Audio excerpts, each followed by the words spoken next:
नमस्कार जोहार। चलिए जानते हैं झारखंड की ताज़ा खबरों को, लेकिन उससे पहले अगर आपने अभी तक इस चैनल को सब्सक्राइब नहीं किया तो सब्सक्राइब कर लें, जिससे कि आपको झारखंड की ताज़ा खबर रोजाना मिलती रहे। सबसे पहली खबर, एनआईए का पीएलएफआई के खिलाफ झारखंड समेत कई राज्य में छापा। दिनेश गोप से ठगी करने वाला भी 2 गिरफ्तार। एनआईए ने प्रतिबंधित संगठन उग्रवादी संगठन people's liberation front of India PLFI के खिलाफ झारखंड, बिहार, दिल्ली एवं मध्य प्रदेश के कुल 23 ठिकानों पर छापा मारा और इनमें झारखंड में 19 स्थान गुमला, रांची, खूंटी, सिमडेगा, पलामू और पश्चिमी सिंहभूम जिला है। बिहार के पटना और मध्य प्रदेश के रिद्धि सिद्धि जिला में एक स्थान और नई दिल्ली में 2 स्थान पर छापेमारी की गई है। छापेमारी के दौरान पीएलएफआई सुप्रीमो दिनेश गोप से करीब 2 करोड़ रुपए ठगी का आरोपी निवेश कुमार और सोनू उर्फ सोनू पंडित को गिरफ्तार किया गया है। अगली को, राज्य के मुख्यमंत्री हेमंत सोरेन ने कहा कि सरकार उच्च शिक्षा के लिए राज्य की बेटियों की मदद करेगी। 12वीं के बाद भी उच्च शिक्षा में सरकार बेटियों को सहयोग करेगी। बेटियां सिर्फ डिग्री नहीं लेगी, बल्कि इससे आगे इंजीनियरिंग, डॉक्टर, लॉ आदि समेत अन्य उच्च शिक्षा की ओर भी अग्रसर हो पाएगी। मुख्यमंत्री खूंटी में आयोजित सरकार आपके द्वार कार्यक्रम को संबोधित कर रहे थे। इस दौरान मुख्यमंत्री ने खूंटी को 850 करोड़ रुपए की योजनाओं की सौगात दी। कार्यक्रम के दौरान 11,841 लाभुक के बीच 88 करोड़ की परिसंपत्ति वितरित की गई। अगली खबर, जेएसएससी दफ्तर के बाहर हंगामा। परीक्षाएं बार-बार टालने पर भड़के छात्र। झारखंड में सरकारी नौकरी की परीक्षाएं बार-बार टाले जाने से नाराज छात्रों का गुस्सा फूट पड़ा। रांची में राज्य भर से भारी संख्या में जुटे छात्रों ने झारखंड स्टाफ सिलेक्शन कमीशन के नामकुम में स्थित ऑफिस के बाहर जोरदार हंगामा और विरोध किया। जेएसएससी की ओर से झारखंड सामान्य स्नातक योग्यताधारी संयुक्त प्रतियोगिता परीक्षा को बार-बार टाले जाने से छात्रों में सबसे ज्यादा नाराजगी है। छात्रों का कहना है कि जेएसएससी की नाकामी के कारण 8 साल के बाद भी एक परीक्षा का आयोजन नहीं हो पा रहा है। राज्यपाल ने क्यों लौटा दिया था स्थानीयता विधेयक, स्पीकर ने संदेश पढ़कर बताया। विधानसभा का शीतकालीन सत्र शुरू हुआ। सत्र के पहले दिन 1932 खतियान आधारित झारखंडियों के पहचान से संबंधित विधेयक पर राज्यपाल सीपी राधाकृष्णन के संदेश को सदन पटल पर रखा गया। सदन ने जाना कि राज्यपाल ने इस विधेयक को स्थानीय व्यक्ति की परिभाषा और परिणामी सामाजिक, सांस्कृतिक और अन्य लाभ को ऐसे स्थानीय व्यक्ति तक विस्तारित करने के लिए विधेयक 2022 को किन आपत्तियों के साथ लौटाया है। विधानसभा अध्यक्ष रविंद्रनाथ महतो ने राज्यपाल का संदेश पढ़कर सुनाया। राज्यपाल ने अटॉर्नी जनरल की राय के साथ विधेयक झारखंड विधानसभा को लौटा दिया। राज्यपाल ने अपने संदेश में कहा कि राज्य से बाहर के व्यक्ति को नौकरी के लिए आवेदन देने से भी प्रतिबंधित करना संवैधानिक प्रावधान के मुताबिक नहीं है। अगली खबर, नक्सल विरोधी अभियान में सुरक्षा बलों के लिए बड़ी चुनौती बने कोल्हान के जंगल। ग्रामीणों का विश्वास जीत रहे जवान। नक्सलियों के विरुद्ध अभियान में सुरक्षा बलों के लिए कोल्हान का जंगल चुनौती बना हुआ है। यहाँ पर झारखंड पुलिस एवं सीआरपीएफ के जवान मिलकर नक्सली के विरुद्ध अभियान चला रहे।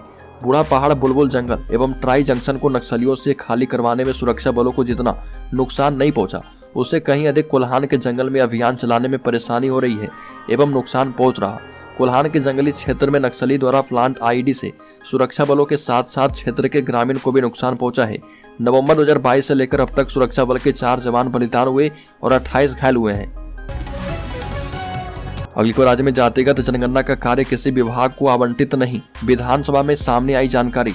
राज्य सरकार प्रदेश में जातिगत जनगणना करवाने पर विचार तो रखती है, लेकिन यह कार्य अभी तक किसी विभाग को आवंटित नहीं किया गया है। यह मामला तब सामने आया जब विधानसभा में राज्य सरकार के द्वारा दिए गए आश्वासन पर की गई कार्रवाई की रिपोर्ट ग्रामीण विकास विभाग से मांगी गई।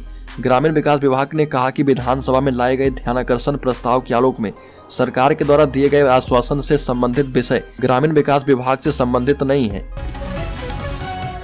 अगली खबर, झारखंड के राज्यपाल ने डोमिसाइल बिल को वापस लौटाया। सरकार से पुनर्विचार करने को कहा। झारखंड के राज्यपाल सीपी राधाकृष्णन ने डोमिसाइल स्थिति को निर्धारित करने के लिए 1932 के लैंड रिकॉर्ड के इस्तेमाल से संबंधित बिल को पुनर्विचार के लिए लौटा दिया है और ये जानकारी विधानसभा के अध्यक्ष रविंद्रनाथ महतो ने सदन को दी। बता दें कि झारखंड में विधानसभा का शीतकालीन सत्र शुरू हुआ है। सदन का यह सत्र जो है 5 दिन के लिए बुलाया गया है और सदन की कार्यवाही थोड़ी देर चली और फिर स्पीकर ने 18 दिसंबर तक के लिए स्थगित कर दी है। अगली खबर, 25 सालों से डेली बेजेस पर कर रहे थे काम। झारखंड हाईकोर्ट ने सेवा स्थायी करने का दिया आदेश। झारखंड हाईकोर्ट ने राज्य में वन विभाग के अधीन 25 वर्षों से काम कर रहे दैनिक अस्थायी कर्मियों की सेवा नियमित करने का आदेश दिया। इस आदेश से सैकड़ों कर्मियों को राहत मिलेगी। हाईकोर्ट के न्यायमूर्ति एस एन पाठक की कोर्ट ने वन विभाग में अस्थायी रूप से दैनिक कर्मियों विनोद कुमार पांडे एवं अन्य सहित कई अन्य याचिकाओं पर अपना फैसला सुनाया। अगली खबर 4 साल के बाद बल्ला बल्ला नजर आया सदन के भीतर का नजारा। बाबूलाल मरांडी से गुफ्तगू करते देखिए प्रदीप यादव। झारखंड विधानसभा के शीतकालीन सत्र के पहले दिन सदन के बाहर का नजर कमोबेश पहले जैसा था, लेकिन सदन के भीतर पहली बार बहुत कुछ बदला बदला नजर आया। जिस सीट पर भाजपा के विधायक नीलकंठ सिंह मुंडा बैठा करते थे, उस पर बतौर नेता प्रतिपक्ष की हैसियत से अमर बावरी बैठे नजर आए।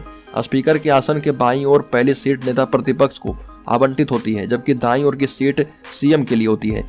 वहीं पहले से विपक्ष की दूसरी पंक्ति में बैठने वाले भाजपा विधायक जेपी पटेल सचेतक की हैसियत से पहली पंक्ति वाली सीट पर बैठे दिखे। अगली खबर दुमका में 5 करोड़ की लागत से बनेंगे बीडीओ सीओ एवं कर्मियों की आवास। झारखंड मुक्ति मोर्चा विधायक ने किया शिलान्यास। रामगढ़ प्रखंड मुख्यालय परिसर में ग्रामीण कार्य विभाग 5.5 करोड़ से प्रखंड विकास पदाधिकारी, सह अंचलाधिकारी, पर्यवेक्षक स्तर, तृतीय एवं चतुर्थ वर्गीय कर्मी के रहने का आवास बनाएगा। और जामा की विधायक सीता सोरेन ने भूमि पूजन एवं योजना का शिलान्यास किया। विधायक ने कहा कि आवास का निर्माण हो जाने से पदाधिकारी के साथ साथ अन्य कर्मियों को एक ही छत के नीचे रहने की सुविधा उपलब्ध हो जाएगी। हेमंत सोरेन की सरकार राज्य में आम जनता के साथ पदाधिकारी एवं कर्मियों का भी ख्याल रखती है। झारखंड के सभी प्रखंड में बीडीओ सह सीओ एवं अन्य कर्मियों का आवास काफी पूर्व ही जर्जर हो चुका था। अगली खबर किसानों के लिए आई खुशखबरी। 1 जनवरी से शुरू हो सकती है धान की खरीद। विभाग ने तैयारी के दिए हैं निर्देश। पूर्वी सिंहभूम समेत सूबे में वर्ष 2023-24 के लिए 1 जनवरी 2024 से धान खरीद शुरू हो सकती है। झारखंड सरकार खाद्य, सार्वजनिक वितरण और उपभोक्ता मामले के विभाग ने संभावित तिथि को लेकर तैयारी करने का निर्देश दिया है। पिछले साल 15 दिसंबर से इसकी शुरुआत हुई थी। सूत्रों के मुताबिक जिले में धान बिक्री को लेकर नए सिरे से किसानों का पंजीयन, धान क्रय केंद्र सह लैंपस पैक्स का चयन, लैंपसों एवं मिलरों की टैगिंग समेत अन्य जरूरी कामों को प्राथमिकता के आधार पर करने का निर्देश दिया गया है। और इसके लिए जिला आपूर्ति पदाधिकारी सलमान जफर खिजरी ने जिला सहकारिता पदाधिकारी विजय प्रताप तिर्की को पत्र लिख दिया है।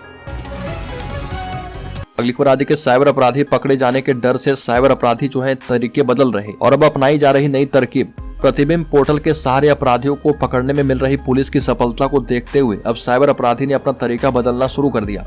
एक और जहां सेफ जोन की तलाश में अपराधी भटक रहे, वहीं दूसरी ओर पकड़े जाने के भय से तेजी से अपने पुराने और मोबाइल सिम को बदल रहे। और अभी तक साइबर अपराधी एक ही मोबाइल से कई माह तक लोगों से ठगी करते थे, वहीं एक ही सिम से कई लोगों को निशाना बनाया जाता था। अब पुलिस से पकड़े जाने का डर उन्हें सताने लगा है। फलस्वरूप साइबर अपराध से जुड़े लोग अब अपना सिम और मोबाइल दोनों बदल रहे। बताया जा रहा कि बंगाल से बड़े पैमाने पर सिम और मोबाइल झारखंड में खपाया जा रहा। जानकारी के मुताबिक एक साइबर अपराधी लगभग 100 सिम खरीद कर अपने सुरक्षित ठिकानों में रख रहे। अगली खबर सीएम हेमंत सोरेन पहुंचे खूंटी। बता दें कि मुख्यमंत्री हेमंत सोरेन का खूंटी में कार्यक्रम हुआ। इस दौरान तीसरे चरण के कार्यक्रम के तहत खूंटी में आयोजित शिविर में अब तक 64,000 से अधिक आवेदन प्राप्त किए गए। मुख्यमंत्री सोरेन ने बताया कि सरकार जो कार्य योजना आपके लिए बनाती है, उसकी गठरी बनाकर गांव-गांव, पंचायत शिविर लगाने का कार्य किया है। जब तक मैं हूं, प्राधिकारी आपकी समस्याओं के समाधान हेतु आपके द्वार खटखटाने के लिए खड़े होंगे। झारखंड के मुख्यमंत्री हेमंत सोरेन ने कहा कि हमारी बेटियां खेल के क्षेत्र में बेहतर परफॉर्मेंस कर रही है और हमने एक नई नीति बनाई है। अब खिलाड़ी को प्रोत्साहन राशि भी दिया जा रहा। अगली खबर लातेहार में बाबूलाल मरांडी ने कहा कि प्रचंड बहुमत के साथ भाजपा को फिर से झारखंड में लाना है। बता दें कि झारखंड में बाबूलाल मरांडी ने कहा कि आगामी लोकसभा एवं विधानसभा चुनाव की तैयारी के लिए तैयार रहें। लोकसभा चुनाव में झारखंड की सभी 14 सीटों पर हमें जीत सुनिश्चित करनी है। साथ ही प्रचंड बहुमत के साथ भाजपा को फिर से झारखंड में वापस लाना है, तभी झारखंड राज्य का कल्याण एवं विकास हो पाएगा। मौजूदा सरकार लूट खसोट की सरकार है, इससे लोग अब उब गए हैं।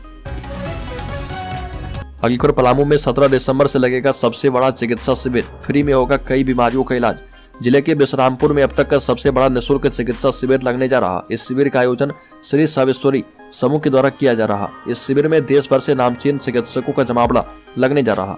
आयोजन बेहतर हो पाए, इसके लिए अभी से ही सारी तैयारियां की जा रही है।